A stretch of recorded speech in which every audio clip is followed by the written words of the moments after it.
नमस्ते साथियों।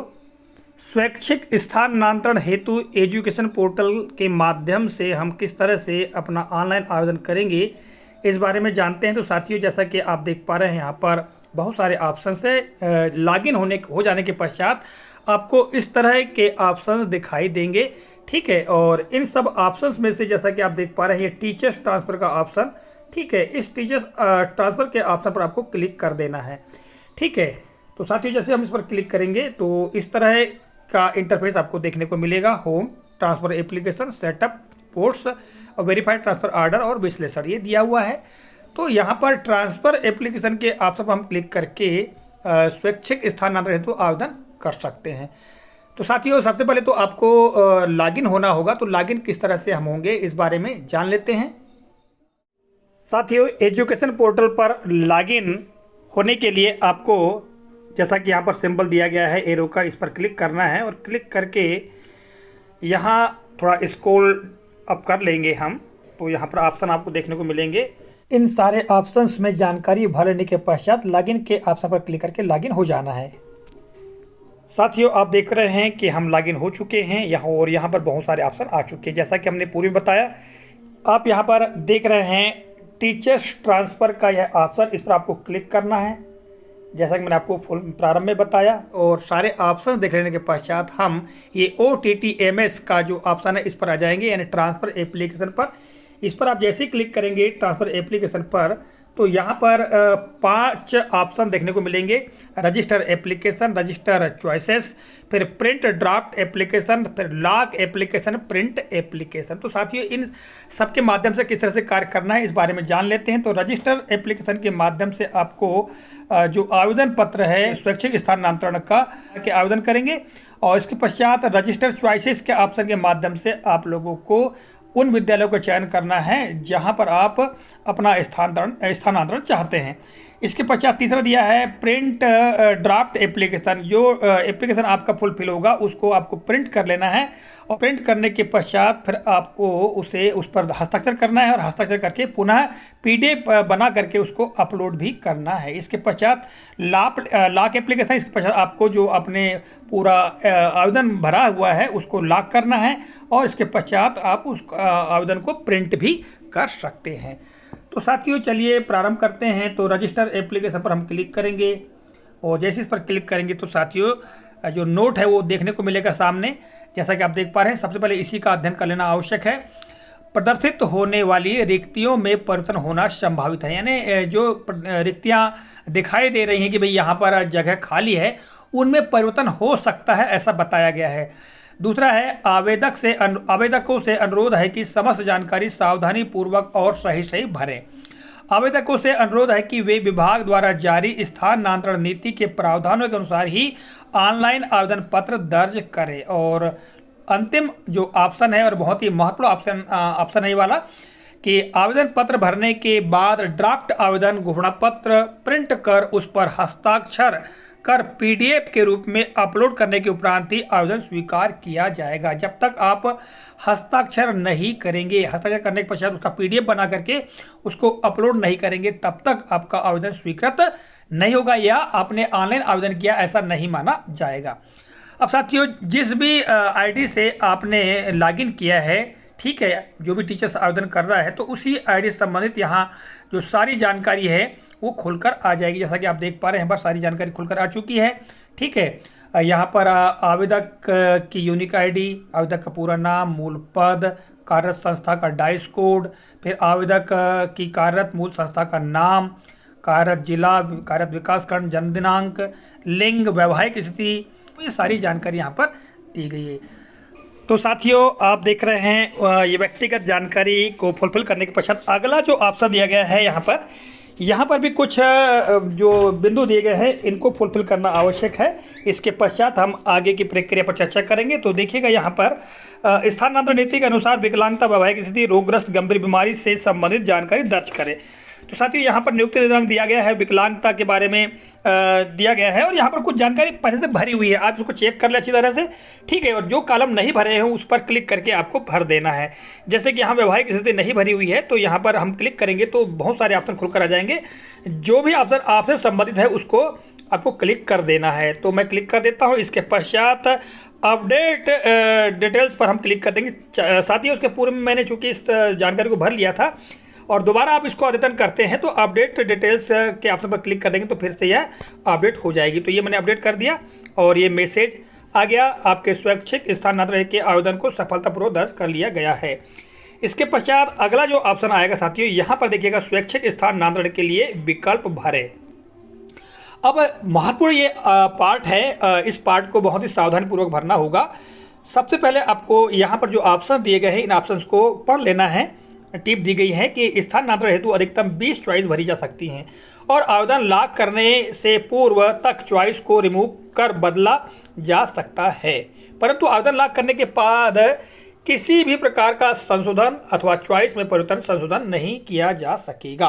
साथियों, बहुत ही महत्वपूर्ण बात यह है कि 20 चॉइस कर सकते हैं, अर्थात 20 विद्यालयों का चयन कर सकते हैं जहां पर सीट वैकेंट हैं। किंतु ध्यान रहे कि आप आवेदन को लॉक करने से पहले इनको परिवर्तन भी कर सकते हैं, ठीक है, बदल भी सकते हैं। किंतु जब आपका जो आवेदन है वो लॉक हो जाएगा, इसके पश्चात किसी प्रकार का परिवर्तन संभव नहीं होगा, ध्यान दीजिएगा। और दूसरा महत्वपूर्ण ऑप्शन यह है कि सीएम राइज मॉडल और एक्सीलेंट शालाओं के जो विकल्प है उनको नहीं भरना है क्योंकि उनकी अनुमति नहीं है, ठीक है। अब देखिएगा नीचे जो ऑप्शन दिए गए हैं वेरीफाई कोड या पोस्ट कोड, इसके पश्चात एक बॉक्स दिया गया है जिसमें कि हमको पोस्ट कोड या वैकेंसी कोड भरना है, ठीक है, और व्यू वैकेंसी डिटेल्स पर के बारे में देखना है। तो साथियों, यहाँ पर पोस्ट कोड क्या होगा और नीचे ऑप्शन देख रहे हैं आप स्वैच्छिक स्थानांतरण विकल्प देखने के लिए यहाँ क्लिक करें। तो साथियों, जैसे हम इस पर क्लिक करते हैं तो क्लिक करने के पश्चात देखिएगा इस तरह का एरर आ रहा है, कहीं कोई दिक्कत की बात नहीं है। हम बैक होते हैं साथियों और सीधे पूरा बैक हो जाएंगे और बैक होने के पश्चात आपको पुनः यहाँ पर सेटअप पोस्ट का जो ऑप्शन दिया गया है इस पर क्लिक कर देना है। जैसे इस पर क्लिक करेंगे साथियों तो यहाँ पर view setup and post code का ऑप्शन दिखाई देगा, फिर व्यू मर्ज स्कूल डिटेल्स दिखाई देगी और वैकेंसी एंड सरप्लस स्टेटस का ऑप्शन दिखाई देगा। तो यहाँ पर view setup and post code के ऑप्शन के लिए आपको क्लिक कर देना है। जैसे इस पर हम क्लिक करेंगे तो साथियों यहाँ पर आप देख पा रहे हैं जो ऑप्शन दिखाए गए हैं, जिला, विकासखंड, शाला का प्रकार, विषय, पैनल समूह और यहाँ पर डाइस कोड। तो साथियों, यदि आपको सीधे किसी विशेष विद्यालय में जाना है जिसका डाइस कोड आपको पता है तो आप सीधे यहाँ पर नीचे दिया गया है डाइस कोड, तो इस डाइस कोड के ऑप्शन में उस विद्यालय का डाइस कोड भर देना है तो आपको जो पोस्ट कोड है वो दिखाई देंगे, ठीक है, या आप वहाँ से कॉपी भी कर पाएंगे। तो और साथियों, यदि आपको पता नहीं है तो फिर आपको जिला यहाँ पर क्लिक करना है, जिला का ऑप्शन, और जो भी जिला है उस जिले के ऑप्शन पर आपको क्लिक कर देना है। जैसे कि ये हमने क्लिक कर दिया, फिर विकासखंड का चयन कर लेंगे साथियों। विकासखंड का चयन करने के पश्चात शाला का प्रकार, यानी आप किस शाला में जाना चाहते हैं या किस शालाओं की पोस्ट को देखना चाहते हैं तो यहाँ पर आप क्लिक कर सकते हैं, है ना जी। फिर यहाँ पर पैनल समूह दिए गए हैं, तो पैनल समूह में जो भी है HMMS या HMPS, ठीक है, फिर ये SSS इंग्लिश, है ना, फिर हिंदी, मैथ्स, संस्कृत, साइंस, उर्दू, ये सभी इसका ऑप्शन दिए गए हैं, ठीक है।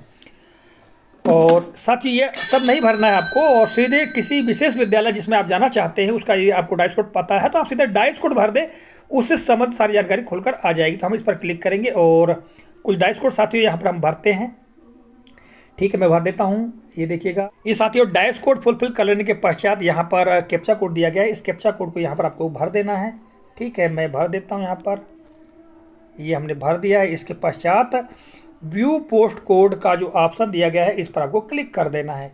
जैसे इस पर क्लिक करेंगे साथियों तो उस विद्यालय से संबंधित जो पोस्ट कोड है वो सारी दिखाई देंगी, जैसे कि आप देख पा रहे हैं यहाँ पर, ठीक है, GMS मेहरा पिपरिया, और यहाँ पर विषय दिखाए गए हैं हिंदी, इंग्लिश, संस्कृत, ठीक है, उर्दू, फिर मैथ्स और यहाँ साइंस, ठीक है, इस तरह से सोशल साइंस, और यहाँ देखिएगा आगे दिखाया गया है। तो यहाँ पर उस विद्यालय से संबंधित जो जितनी भी वैकेंसी है आपको यहाँ पर दिखाई देंगी। तो साथियों, आपका जो भी मतलब यानी पोस्ट कोड है उसको आपको यहाँ से कॉपी कर लेना है या लिख के रख लेना है कहीं पर और आपको ऑप्शन में भर देना है, ठीक है। तो साथियों, मैं यहाँ पर से इसको कॉपी कर लेता हूँ, ठीक है, ये हमने कॉपी कर लिया। तो साथियों हमने यहाँ से ये डिटेल्स ले ली है, अर्थात पोस्ट कोड ले लिया है। इसके पश्चात हम सीधे बैक हो जाएंगे। यहाँ पर आपको पोस्ट कोड जो है उसको भर देना है, ठीक है। तो हम यहाँ पर पोस्ट कोड भर देते हैं और साथियों पोस्ट कोड भर लेने के पश्चात हम व्यू वैकेंसी डिटेल्स पर क्लिक कर देंगे। और साथियों इस पर जैसे हम क्लिक करेंगे तो यहाँ पर देखिएगा ये खुलकर आ चुका है, ठीक है। डिस्ट्रिक्ट, ब्लॉक, स्कूल का नाम दिया गया है, पैनल, सब्जेक्ट ग्रुप दिया हुआ है, वैकेंसी कोड दिया हुआ है, ठीक है। वैकेंसी एक और। तो साथियों इसके पश्चात अंत में रजिस्टर चॉइस पर का ऑप्शन दिया गया, इस पर आपको क्लिक कर देना है तो सीधे रजिस्टर हो जाएगा। देखिएगा ये मुझसे संबंधित नहीं है, इसलिए यहाँ पर ये फेल बताएगा। मैं यहाँ पर रजिस्टर पर क्लिक करूँ, देखिएगा यहाँ पर ये फेल बता रहा है, क्योंकि ये जो है पैनल, ये सही पैनल को मैंने चयन नहीं किया है अपने स्वयं के लिए, ठीक है। तो साथियों यहाँ पर आपको रजिस्टर कर देना है, ठीक। इसके पश्चात हम आगे की प्रक्रिया के बारे में जानते हैं, ठीक है। और बैक हम चलते हैं साथियों। बैक चलने के पश्चात मैं आपको बताता हूँ कि क्या करना है। अब देखिएगा यहाँ पर रजिस्टर चॉइसेस हो जाने के पश्चात प्रिंट ड्राफ्ट एप्लीकेशन के ऑप्शन पर आपको क्लिक करना है। तो देखिएगा यहाँ पर ऑप्शन आ रहा है कि स्वैच्छिक स्थानांतरण कोई आवेदन नहीं मिला है। जब हम पूरा कंप्लीट कर लेंगे इसके पश्चात स्वैच्छिक स्थानांतरण का पूरा आवेदन यहाँ पर दिखाई देने लगेगा। और उसको क्या करना है, आपको प्रिंट कर लेना है। प्रिंट करने के पश्चात उसका PDF तैयार कर लेना है, मतलब मिला के प्रिंट कर लेना है। प्रिंट करने के पश्चात साइन कर देना है, सिग्नेचर कर देना है, उसका फिर PDF बना करके उसको अपलोड कर देना है। अपलोड कर देने के पश्चात लॉक एप्लीकेशन का ऑप्शन दिया गया है, उस पर लॉक कर देना है। और लॉक करने के पश्चात आप पुनः एप्लीकेशन को प्रिंट कर पाएंगे। तो साथियों स्वैच्छिक स्थानांतरण से संबंधित ऑनलाइन आवेदन की यह संक्षिप्त प्रक्रिया थी, जिसके बारे में हमने बताने का प्रयास किया है। यदि किसी प्रकार का संशय है तो कमेंट बॉक्स में कमेंट करें। और साथियों ऑनलाइन आवेदन से संबंधित अन्य जानकारी हेतु भी हम आगामी समय पर वीडियो के माध्यम से आपको जानकारी देने का प्रयास करेंगे। आज के इस वीडियो के लिए, इस कालखंड के लिए इतना ही। मिलेंगे अगले कालखंड में, तब तक के लिए जय हिंद।